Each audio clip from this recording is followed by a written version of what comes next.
वस्तु के समूह बनाना। हमारे चारों ओर की वस्तुएं। हमने देखा होगा कि हमारे भोजन और वस्त्रों में बहुत अधिक विविधता है। हर स्थान पर इसी प्रकार का विविधता वाली अनेक वस्तुएं होती हैं।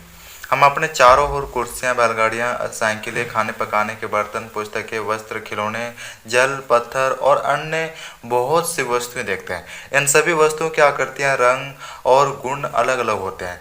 अपने चारों ओर देखिए और गोल आकृतियों की वस्तु पहचानिए। हमारी इस सूची में अलग अलग प्रकार के गेंद जैसे रबड़ का गेंद, फुटबॉल और कंचे सम्मिलित हो सकते हैं, अटेंड हो सकते हैं। यदि हम अपनी सूची में लगभग गोल वस्तु को भी सम्मिलित कर लेते हैं तो इसमें सेब, संतरे और घड़े जैसी वस्तु को भी रखा जा सकता है। मान लीजिए हम ऐसी वस्तुओं पर ध्यान दे रहे हैं जिन्हें खाया जा सकता है, तब हम इस सूची में उन सभी मधु वस्तुओं को सम्मिलित कर सकते हैं जिन्हें हमने अध्याय सारणियों यह भी हो सकता है कि जिन गोल वस्तुओं की सूची हमने अभी बनाई है उनमें से कुछ वस्तुएं इस समूह में सम्मिलित हो। मान लीजिए हम प्लास्टिक की बनी वस्तुओं का एक समूह बनाना चाहते हैं, एक कलेक्ट करना चाहते हैं, एक ग्रुप बनाना चाहते हैं। बाल्टियां, लंच बॉक्स, खिलौने, जलपात्र, पाइप तथा इसी प्रकार के बहुत सी वस्तुओं को इस समूह में स्थान मिल सकता है। अतः वस्तुओं के समूह बनाने के बहुत से तरीके उपयुक्त उदाहरण में हमने वस्तुओं के समूह में उनकी आकृतियां और जिस पदार्थ से वे बने हैं उनके आधार पर बांटा है। हमारे चारों ओर के बहुत सी एक अथवा एक से अधिक पदार्थ से बनी होती है। ये पदार्थ कांच, धातुएं, प्लास्टिक, लकड़ी, रुई, कागज, पंख और मृदा हो सकते हैं। क्या आप पदार्थों के और अधिक उदाहरणों के विषय में विचार कर सकते हैं? एक एक्टिविटी के हिसाब चलते हैं। एक्टिविटी 1 में आइए अब हम अपने चारों ओर से जितने भी संभव हो सके उतनी वस्तुएं एकत्र करते हैं।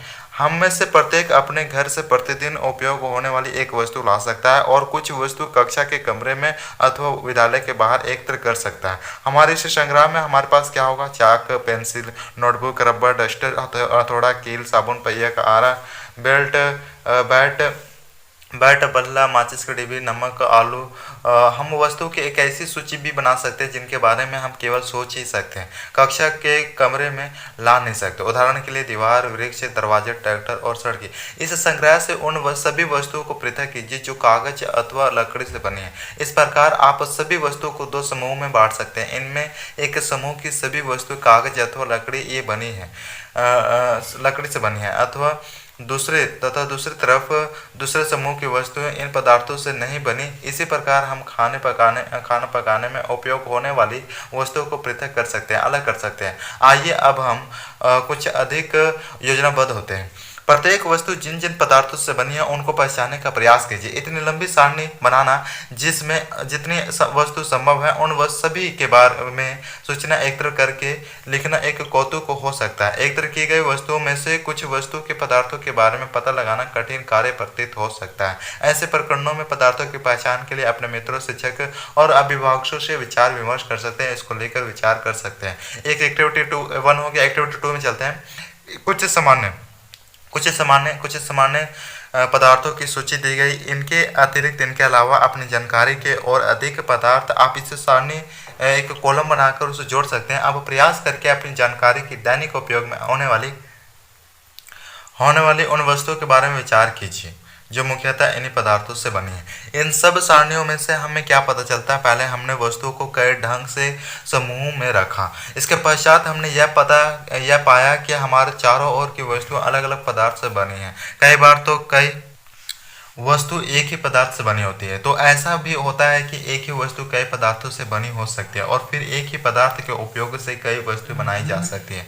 यह कैसे निश्चित किया जाता है कि किसी दी गई वस्तु को बनाने के लिए कौन सा पदार्थ उपयोग किया जाना चाहिए? ऐसा लगता है कि हमें अलग अलग पदार्थों के बारे में और अधिक जानकारी प्राप्त करने की आवश्यकता है। पदार्थ के गुण, प्रॉपर्टीज ऑफ मैटर। क्या आपने कभी यह जानने का प्रयास किया है कि गिलास कपड़े क्यों नहीं बनाया जाता है? अध्याय 3 में हम कपड़े के टुकड़े के साथ जो प्राय प्रयोग हमने किया था उसे याद कीजिए और ध्यान से देखिए कि हम ग्लास का उपयोग सामान्यतः द्रव्यों को रखने के लिए करते हैं। इसलिए अब यदि हम कपड़ों का गिलास बनाएं तो क्या हमारा यह कार्य काफ़ी हास्यास्पद प्रतीत नहीं होगा? गिलास बनाने के लिए हमें कांच, प्लास्टिक, धातु और कोई ऐसा पदार्थ चाहिए जो जल को रोक सकता हो। इसी प्रकार खाना पकाने वाले पात्र बनाने के लिए कागज का उपयोग करना भी कोई बुद्धिमानी का कार्य नहीं माना जाएगा। तब यह देखते हैं कि हमारे द्वारा किसी वस्तु को बनाने के लिए किसी पदार्थ का चयन किया जाना चाहिए। उस पदार्थ के गुणों तथा उपयोग की जाने वाली वस्तु का प्रयोजन पर निर्भर करता है। अतः पदार्थों के वह सब गुण क्या हैं जो उसके उपयोग के लिए महत्वपूर्ण होते हैं। नीचे कुछ गुणों की विवेचना की गई है। दिखावट। पदार्थ प्राय एक दूसरे से अलग अलग दिखाई देते हैं। लकड़ी लोहे से बिल्कुल अलग दिखाई देती है। लोहा तांबे तथा एल्युमिनियम से अलग अलग दिखाई पड़ता है, परंतु फिर भी लोहे, तांबे और एल्युमिनियम में कुछ समानता हो सकती है जो लकड़ी में नहीं पाई जाती। एक्टिविटी 1 हो गया। Activity 2, activity 3। अलग अलग पदार्थों गत्ता, लकड़ी, तांबे का तार, एल्युमिनियम की शीट और चाक के छोटे छोटे टुकड़े एकत्र कीजिए, कलेक्ट कीजिए। क्या इनमें से कोई चमकीली दिखाई पड़ती है? चमकीले पदार्थों को एक समूह में पृथक कीजिए। अब जैसे ही आपके शिक्षक प्रत्येक पदार्थों को 2 भागों में ताजे काटे पृष्ठों को ध्यान से देखिए, आपने क्या पाया? क्या इन पदार्थों में से कुछ के ताजे कटे पृष्ठ चमकीले हैं? इन वस्तुओं को भी चमकीले पदार्थों के समूह में सम्मिलित कीजिए।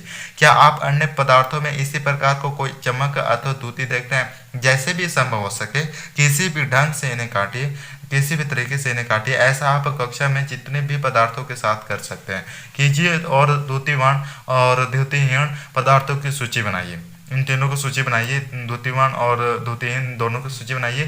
काटने के स्थान पर आप पदार्थों के पृष्ठों को रेगमाल यानी सरेस कागज से रगड़कर यह देख सकते हैं कि ये द्युतिवान है या नहीं। पदार्थ जिनमें इस प्रकार की द्युति होती है वे प्राय धातु होते हैं। लोहे, तांबा, एल्युमिनियम और सोना अधातु के उदाहरण है। कुछ धातुएं बहुधा अपनी चमक को खो देती हैं और द्युतिहीन दिखाई देने लगती है। ऐसा उन पर वायु और नमी की अभिक्रियाओं के कारण होता है। इसलिए हमें केवल ताजे कटे पृष्ठों पर ही द्युति दिखाई देता है। जब आप किसी लोहार अथवा वर्कशॉप का भ्रमण करते हैं तो धातु की छड़ों के ताजे कटे पृष्ठों को देखने का प्रयास करें और यह देखें कि इनमें द्युति है या अथवा नहीं। कठोरता, हार्डनेस। जब आप विभिन्न पदार्थों को अपने हाथों से दबाते हैं तो उनमें से कुछ को दबाना संपीड़ित करना कठिन होता है, जबकि कुछ अन्य आसानी से संपीड़ित हो जाते हैं। धातु की एक चाबी लीजिए और इसे लकड़ी, एल्युमिनियम, पत्थर का टुकड़ा, कील, मोमबत्ती, चाक, अन्य कोई पदार्थ अथवा वस्तु के पृष्ठों को खरोचने का प्रयास कीजिए।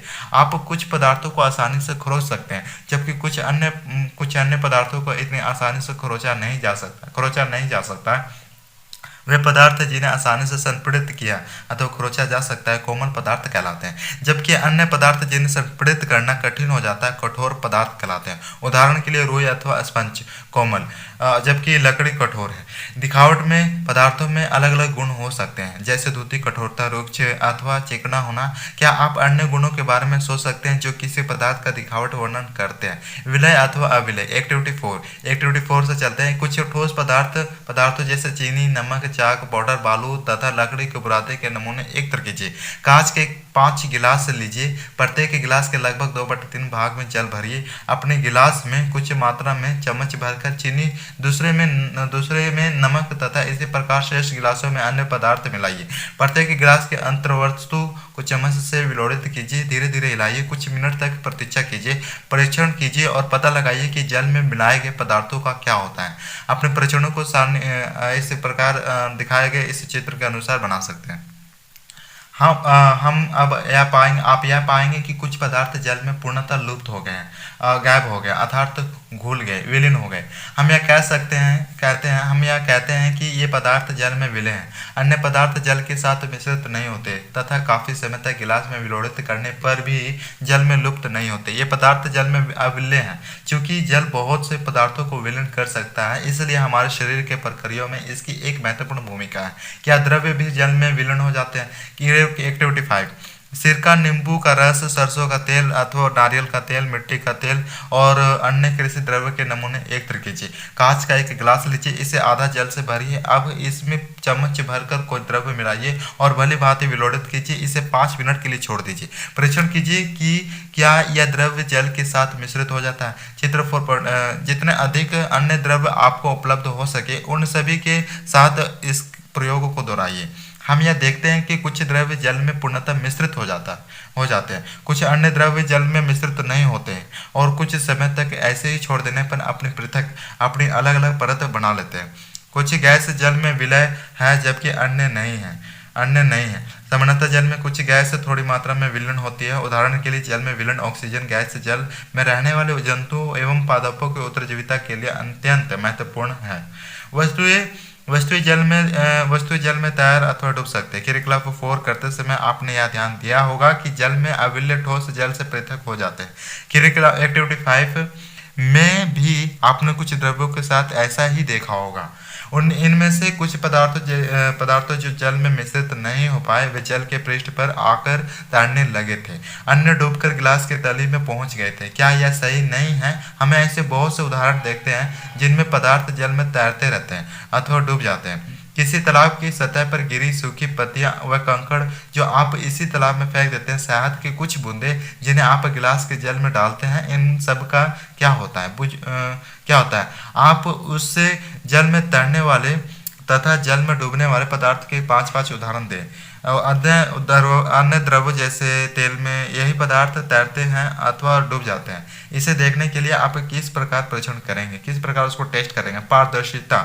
आपने लुका छिपी का खेल खेला होगा। उन स्थानों के बारे में विचार करिए जहां आप खेलते समय छिपना चाहेंगे ताकि वो आप दूसरों को दिखाई ना दे। आपने इन स्थानों को ही क्यों चुना?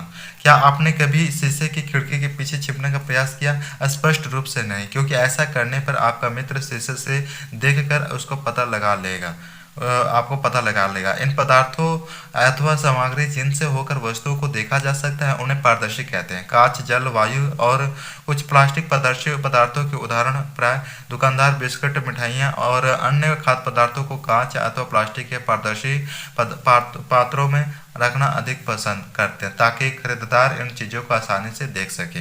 इसके विपरीत कुछ ऐसे पदार्थ भी हैं जिनसे होकर आप वस्तुओं को नहीं देख सकते। इन पदार्थों को अपारदर्शी कहते हैं। आप यह नहीं बता सकते कि बंद लकड़ी के बॉक्स, गत्ते के डिब्बे अथवा धातु के पात्र के भीतर क्या रखा है। लकड़ी, गत्ता तथा धातु अपारदर्शी पदार्थ के उदाहरण हैं। क्या अब हम यह समझते हैं कि अब हम बिना किसी भ्रांति के सभी पदार्थों एवं वस्तुओं को पारदर्शी अथवा अपारदर्शी में समूहित कर सकते हैं? एक्टिविटी 6 कागज की एक शीट लीजिए और इससे होकर किसी प्रदीप्त बल्ब को दिखाइए। इस संबंध में अपने परीक्षणों नोट कीजिए। अब कागज को शीट के बीच में दो तीन बूंद खाने का तेल या मक्खन डालकर इसे फैलाइए। कागज के उस भाग में जहां तेल फैला है प्रदीप्त बल्ब को दोबारा ध्यान से देखिए। अब आप क्या देखते हैं? क्या यह पाते हैं कि बल्ब हमें पहले की अपेक्षा और अधिक स्पष्ट दिखाई देता है, परंतु क्या आप इस चिकने कागज से होकर प्रत्येक वस्तु को पूर्णतः स्पष्ट देख लेते हैं? कदाचित नहीं। ऐसा पदार्थ है जिनसे होकर वस्तुओं को देख तो सकते हैं परंतु बहुत स्पष्ट नहीं देखा जा सकता, उन्हें पारभाषी कहते हैं। कागज पर लगे उस तैलीय धब्बे को याद कीजिए जिसका उपयोग हमने खाद्य पदार्थ का वसा के लिए परीक्षण करने में किया था, वह भी पारभाषी ही था। क्या आप पारभाषी पदार्थों के कुछ और उदाहरणों पर सोच विचार कर सकते हैं? अतः हम पदार्थों के अपारदर्शी, पारदर्शी तथा पारभाषी के रूप में समूहों को बांट सकते हैं। पहली, किसी अंधेरे वाले स्थान पर टॉर्च के कांच को पहली हथेली से ढकने का सुझाव देती है। टॉर्च का स्विच ऑन करके हथेली के दूसरी ओर का परीक्षण कीजिए। वह यह जानना चाहती है कि क्या आपकी हथेली अपारदर्शी, पारदर्शी अथवा पारभाषी है। हमने क्या सीखा कि पदार्थ के अपने अलग अलग दिखावट होती है तथा इनके जल और अन्य द्रवों में मिश्रित होने के ढंग अलग अलग होते हैं। वे जल में तैर अथवा डूब सकते हैं अथवा अपारदर्शी और पारभाषी हो सकते हैं। पदार्थों का समूह उनके गुणों में समानता अथवा विभिन्नताओं के आधार पर किया जा सकता है। हमें पदार्थों के समूह में रखने की आवश्यकता क्यों पड़ती है? दैनिक जीवन में हम प्राय पदार्थों का समूह अपनी सुविधा के लिए करते हैं। घर में घर में अपनी वस्तुओं का भंडारण सामान्यतः इस प्रकार करते हैं कि एक जैसी वस्तुएं एक साथ रखी हो। इस प्रकार की व्यवस्था द्वारा हम आसानी से उनका अनुमान लगा सकते हैं। इसी प्रकार कोई पंसारी प्राय अपनी दुकान प्रकार इस प्रकार बिस्कुटों को अपनी दुकान के एक कोने में रखता है, सभी साबुनों को अन्य स्थान पर, जबकि अनाज तथा दालों का भंडारण किसी अन्य स्थान पर करता है। इस प्रकार के समूह के लाभ और लाभकारक होने का प्रसार दूसरा कारण भी है। पदार्थों को इस प्रकार समूह बांटकर उनके गुणों का अध्ययन और इन गुणों के किन्हीं भी पैटर्नों का अवलोकन करना सुविधाजनक बन जाता है। इसके विषय में और भी अधिक अध्ययन उच्च कक्षाओं में करेंगे।